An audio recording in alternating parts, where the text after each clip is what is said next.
கலைமான் நீரோடையே ஆர்வமாய் நாடுதல் போல் இறைவாய நெஞ்சம் மறவாது உன்னை, இறைவாய நெஞ்சம் மறவாது உன்னை ஏங்கியே நாடி வருகின்றது கலைமான் நீரோடையை ஆர்வமாய் நாடுதல் போல் இறைவாய நெஞ்சம் மறவாது உன்னை, இறைவாய நெஞ்சம் மறவாது உன்னை ஏங்கியே நாடி வருகின்றது உயிருள்ள இறைவனில் தாகம் கொண்டலைந்தது, உயிருள்ள இறைவனில் தாகம் கொண்டலைந்தது.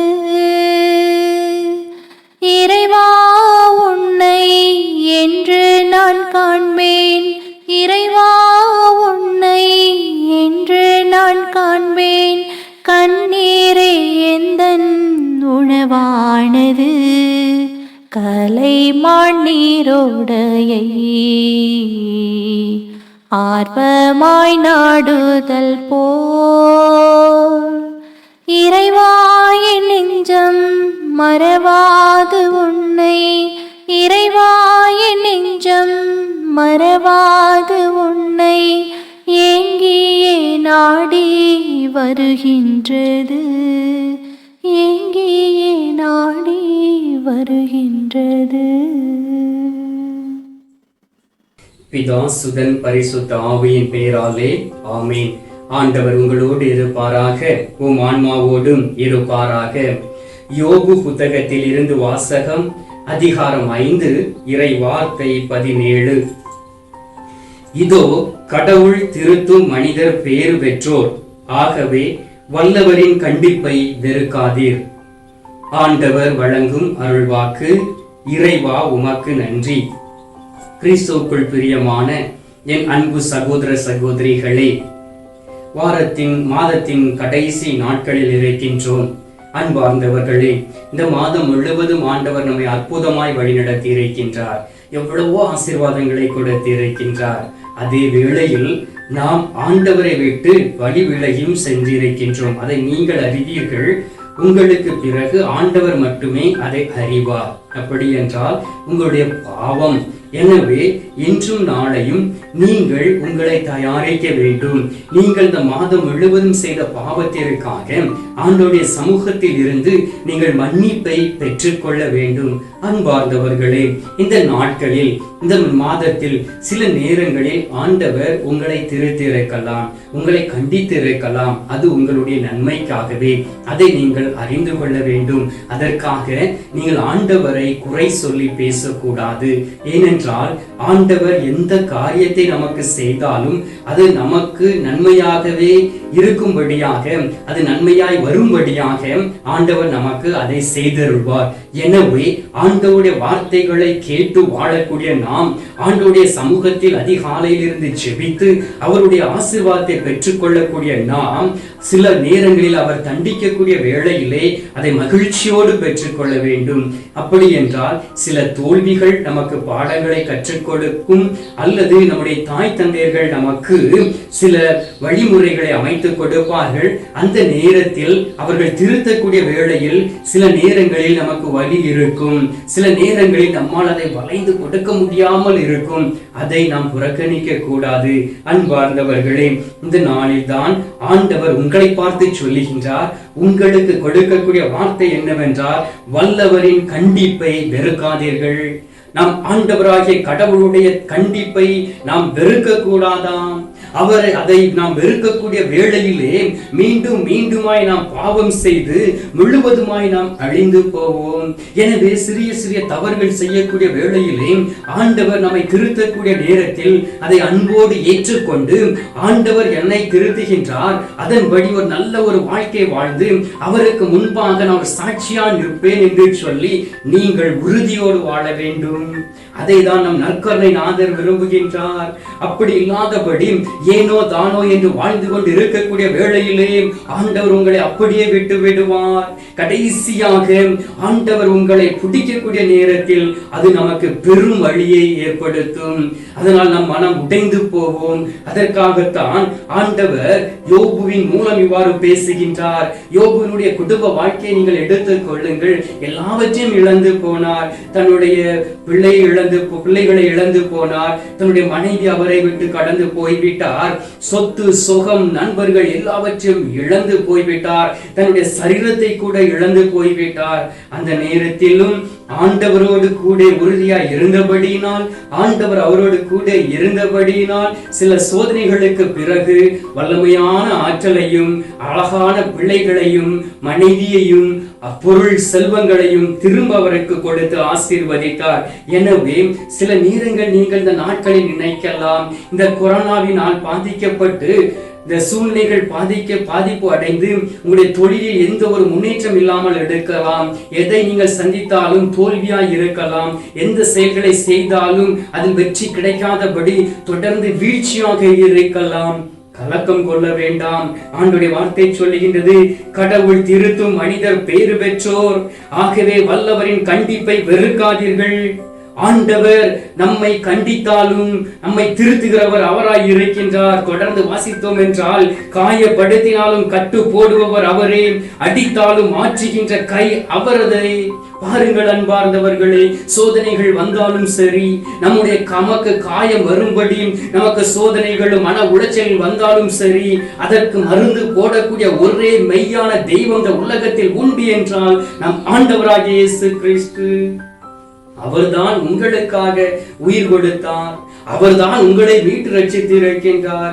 அவர்தான் மெய்யான தெய்வமாய் இந்த உலகத்தில் கடந்து வந்து உங்களோடும் என்னோடும் இருந்த மூதாதையரோடு வாழ்ந்து இன்றும் நமது நடுவில் இருந்து வாழ்ந்து கொண்டு இருக்கின்றாரே, அந்த ஆண்டவராகிய இயேசு கிறிஸ்து நம்முடைய காயங்களுக்கு மருந்து போடுவார் அல்லவா? அப்படி இருக்கும் பொழுது எதற்காக நீங்கள் வல்லவரின் கண்டிப்பை நீங்கள் வெறுக்கிறீர்கள்?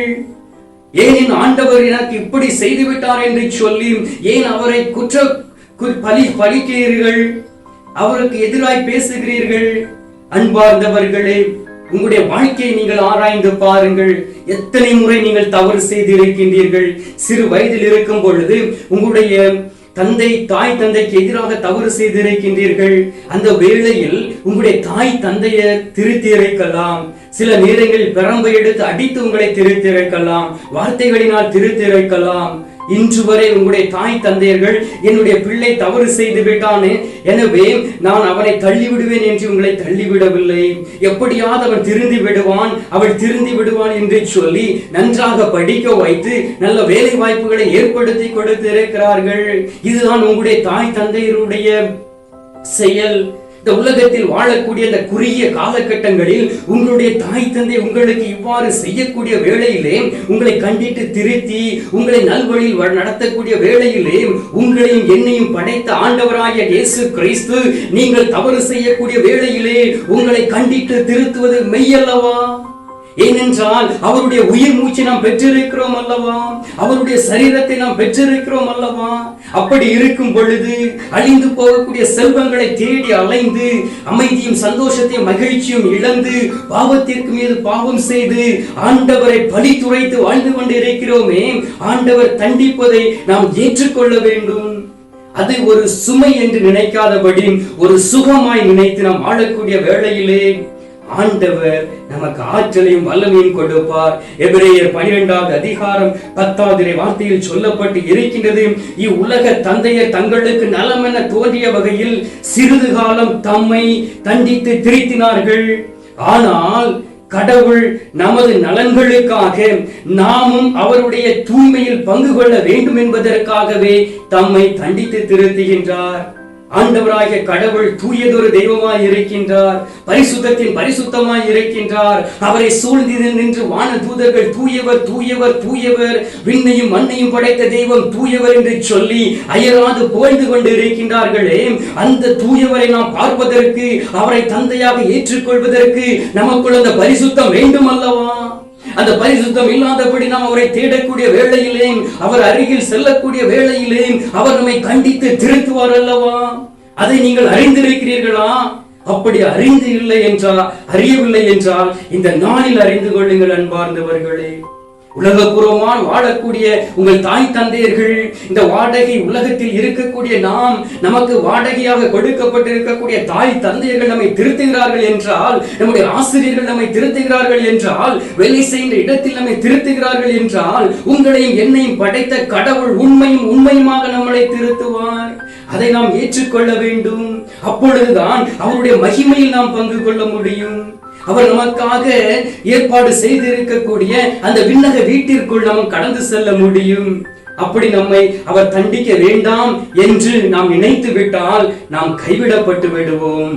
எது நமக்கு முக்கியம் என்பதை இந்த நாளில் நீங்களே அறிந்து கொள்ளுங்கள்.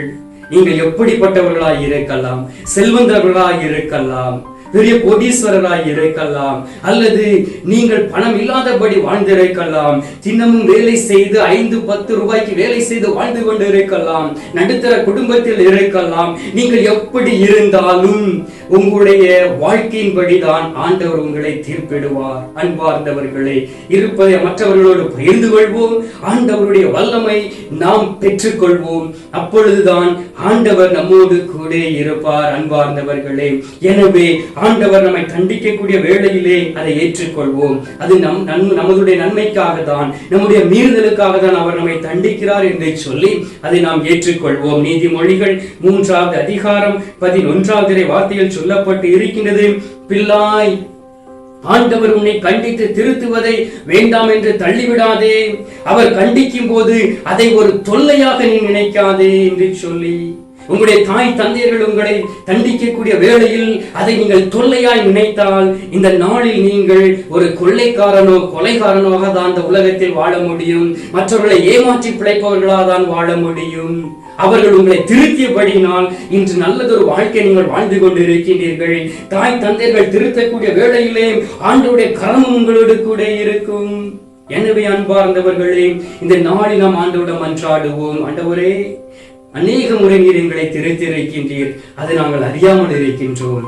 இந்த நாளில் எங்களுக்கு அதை வெளிப்படுத்தி இருக்கின்றீர். நீர் திருத்தும் பொழுது அதை நான் தொல்லையாய் நினைத்திருக்கின்றேன், அதை பெரும் பாவமாய் நான் நினைத்திருக்கின்றேன். இந்த நேரத்தில் திரும்பி வந்திருக்கிறேன் ஏசப்பா, என்னோடு கடந்து வாரும், என்னை திருத்தும், நான் ஏற்றுக்கொள்கின்றேன், இன்னும் நான் எனக்கு பரிசுத்தம் வேண்டும் என்று சொல்லி நீங்கள் மன்றாடுங்கள்.